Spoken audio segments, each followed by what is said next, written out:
जो गौएं में दान में देने वाला था उनमें आके मिल गई, मुझे पता नहीं चला और मैंने वो गाय अनजाने में दूसरे ब्राह्मण को दान में दे दी। और जब उन दोनों ब्राह्मणों को मैंने मनाया, लेकिन ब्राह्मण माने नहीं और उन्होंने श्राप दे दिया, गिरगिट की तरह बदलता है तू, कभी किसी को दे देता है कभी किसी को, जा हम तुझे श्राप देते हैं तू गिरगिट हो जा। लेकिन इतना दान देने वाला राजा, एक छोटे से अपराध की वजह से, वो भी अननोन, उसे तो पता भी नहीं था, इतना बड़ा दंड। बोले हाँ बिल्कुल, धर्म में दोगलापन नहीं चलता। आपको मैं अभी बता दूं, एक व्यक्ति ने हमसे कहा हम इतना बड़ा, बहुत बड़ा सपोर्ट करेंगे, बहुत बड़ा अनाउंस करा दिया, अब पूरी जनता समझती है कि वो तो हमारे तक पहुंच गया होगा, यही समझती है। लेकिन अब जब फोन करो, कार्यकर्ताओं ने 10-5 बार फोन किया, मानो आप फोन नहीं उठाते। 1 महीने बाद पता चला कि उनको कैंसर हो गया। मैंने बद्दुआ दी थी, बोलिए। मैं व्यासपीठ पे बैठा हूं, जब से जन्म लिया, जब से मैंने शुद्ध संभाली है, मैंने आज तक किसी को बद्दुआ नहीं दी, आज तक नहीं दी बद्दुआ, न किसी का बुरा किया, न किसी को बद्दुआ दी, जहां तक मुझे अपनी जिंदगी का अनुभव है और याद है।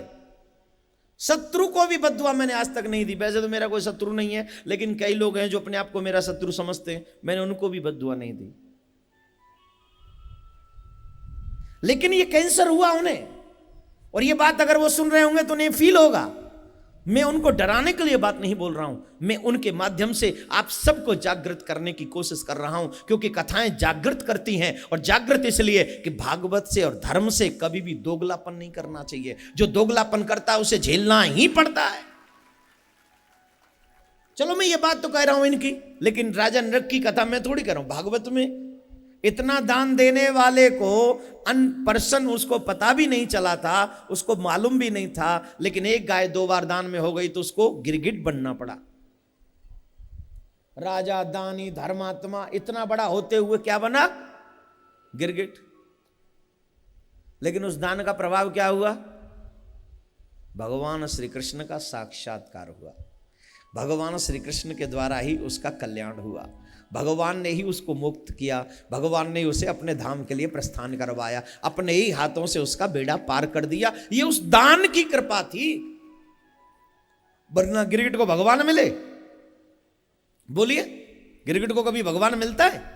लेकिन इसको मिला, क्यों? क्योंकि इसने इतना दान तप किया था। फिर भगवान ने उसी समय अपने बच्चों को सिखाया सब कुछ करना, लेकिन ब्राह्मणों का अपराध मत करना।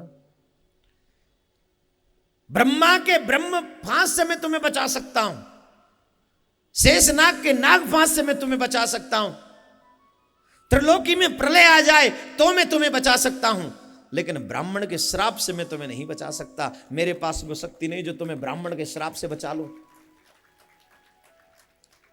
भगवान ने ये लीला करने, उन ब्राह्मणों का महत्व समझाने के लिए लीला की थी, अपने बच्चों को समझाने के लिए।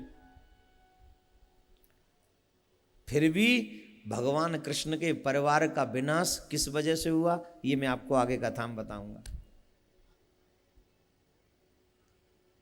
हैं जी? आज ही बताऊंगा, आज ही बता के छोड़ूंगा। उससे पूर्व ब्राह्मणों के प्रति परमात्मा का मैं प्रेम आपको बता रहा हूं। ब्राह्मणो ब्रह्मवित्तम प्रशांत आत्मा जितेंद्रिय। सुदामा, भगवान का ब्राह्मणों से कितना प्रेम है, क्योंकि भगवान जानते हैं ये जो ब्राह्मण है ना, भगवान का मुख है। ब्राह्मणों का काम है वेद उच्चारण करना, परमात्मा के मुख से वेद निकलते हैं। और ब्राह्मण पुराणों की कथा, शास्त्रों की कथा, वेदों की कथा आपको सुनाते हैं, और जब वो वेद कथा आपको सुनाते हैं उस समय साक्षात विष्णु का ही स्वरूप वो होते हैं, साक्षात नारायण का ही अवतार वो होते हैं, जब तक वो भगवान की कथा सुनाते रहते हैं। व्यासाय विष्णु रूपाय, मैं नहीं कह रहा हूं, क्योंकि भगवान के मुख से वेद निकलते हैं और ब्राह्मणों के मुख से भी वेद निकलते हैं, इसलिए वो विष्णु स्वरूप है। ब्राह्मण भगवान का मुख है, क्षत्रिय भगवान की भुजा है। क्षत्रियों का काम है राज्य करना, ब्राह्मणों की रक्षा करना, गऊ की रक्षा करना, धर्म की रक्षा करना, प्रजा की रक्षा करना, यह कार्य है क्षत्रियों का। तो क्षत्रिय भगवान की भुजा है, वैश्य वो भगवान का उदर है। सेठ लोगों का काम है अपना पेट भरना और अपने बिजनेस के माध्यम से और लोगों तक फायदा पहुंचाना, उनका भी उदर पूर्ति करना, यह वैश्य लोगों का कार्य है। सेवक भगवान के श्री चरणारविंद हैं, और बिना चरण के पूरा शरीर बेकार है, इसलिए सेवकों के बिना ये सब जातियां बेकार हैं, इसलिए सेवकों का होना भी जरूरी है।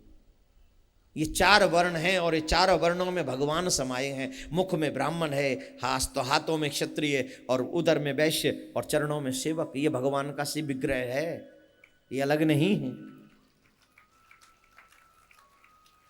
इन 4 में से और देखो, अगर जब हमारे घर में वो श्राद्ध हो कहाँ है, कौन है जिमा में, हम जोड़ते बोलो, काहे को जैन ले अपने आप, जय के खत्म कर। घर के खाम में देवता भलो मान, क्या घर के खीर खाम में देवता भलो माने, तू अपने आप अपने बालक ने खवा ले। वास्तव में ब्राह्मण की जरूरत क्यों है? क्योंकि जब वो ब्राह्मण पाते हैं तो सीधा भगवान के मुख में जाता है, और भगवान के मुख में जाता है तो फिर वो भगवान के माध्यम से तेरे पितरों तक पहुंच जाता है, और तब तेरे पितृ संतुष्ट हो जाते हैं। इतनी शक्ति किसमें? ब्राह्मणों में। इसलिए ब्राह्मणों को प्रणाम करना चाहिए, मुझे मत करना, क्योंकि मैं भी ब्राह्मण हूं, पर मुझे मत करना। मैं तो हमेशा आपसे कहता हूं दूर से प्रणाम करो, दूर से करो। बहुत हाथ जोड़ता हूं आप लोगों के, आपसे प्रार्थना भी करता हूं, मुझे चरण छुआने का, प्रणाम करवाने का कोई भी, मैं तो डरता हूं जब आप प्रणाम करते। इतने लोग जब प्रणाम करते हैं मेरी रूह कांपती है कि मैं इतना भजन कैसे करूंगा। आप लोगों को इतना सब प्रणाम आप करते हो, मेरे पास तो इतना भजन का बल नहीं है जो मैं आपके प्रणाम का फल दे पाऊं आपको। मैं तो डरता हूं, मैं आपको मना करता हूं बिल्कुल भी। और जब भी जो लोग मुझसे मिलने आते हैं उनको पता है, मैं कहता हूं दूर से भैया पर राधे राधे बोलो, राधे राधे बोलो, तुम्हारा फल पुण्य बढ़ेगा और मेरा पुण्य बढ़ेगा। भैया चरण मत छुओ, तुम्हारे जोड़ूं हाथ, तुम दूर ते राधे राधे बोलो। क्या बोलोगे? मुझे सुख नहीं मिलता जब आप प्रणाम करते हो, जब राधे राधे बोलते हो तो मेरी रूह प्रसन्न होती है।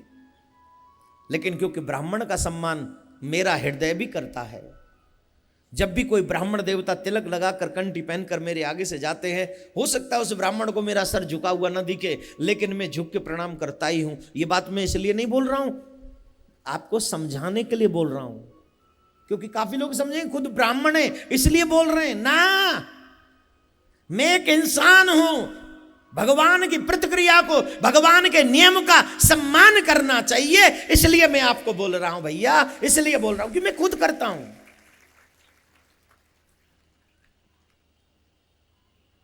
इसलिए बोल रहा हूं मैं। भगवान श्री कृष्ण के परम मित्र थे सुदामा, प्रशांतात्मा जितेंद्रिय, अपनी इंद्रियों को अपने कंट्रोल में रखने वाले सुदामा। एक बात बताओ, जिसके घर में कुछ खाने को ना हो वो प्रसन्न रह सकता है? जवाब दो।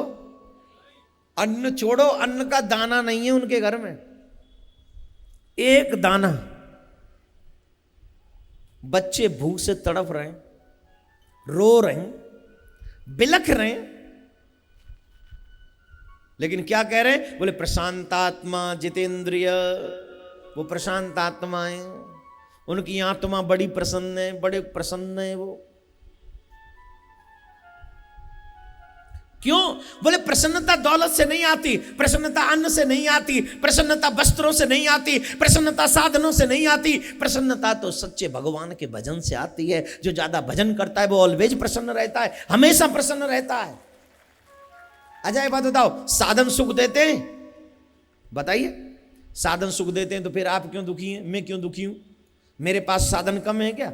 गाड़ी मोह पे, आप जैसे प्रेमी मोह पे, टूटे फूटे सो घर मोह पे, सब कछु तो मोह पे। क्यों दुखी हूं फिर क्यों 3 घंटा 4 घंटा राधे कृष्ण सच्चिदानंद रूपाय कृष्णम परम धीमहि सत्यम पर। अरे बाबरे कर दिए, पब्लिक बाबरी, हम बाबरे। क्या मतलब है चीज को बताओ? क्यों? क्योंकि साधन सुख नहीं देता। बड़े बड़े लोगों पर बड़े बड़े साधन हैं, और जितने बड़े बड़े साधन हैं उनकी आंखों से उतने बड़े बड़े आंसू गिरते हैं साहब, उतने मोटे मोटे आंसू उनकी आंखों से गिरते हैं। और फकीर एक लंगोटी में रहता है, एक लंगोटी में, और इतना सुखी कछु पूछो ही मत। जहां तक निकट जाए वहीं आनंद बरसाम तो चलो जाए। क्यों? क्योंकि कृष्ण नाम की महिमा भारी है उसके साथ, भजन का तप है उसके साथ,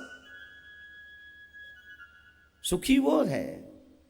इसलिए मेरे भाई बहन, वो इसलिए सुखी हैं क्योंकि रात हो या दिन जब आंख खुले तो कृष्ण का भजन शुरू करते सुदामा।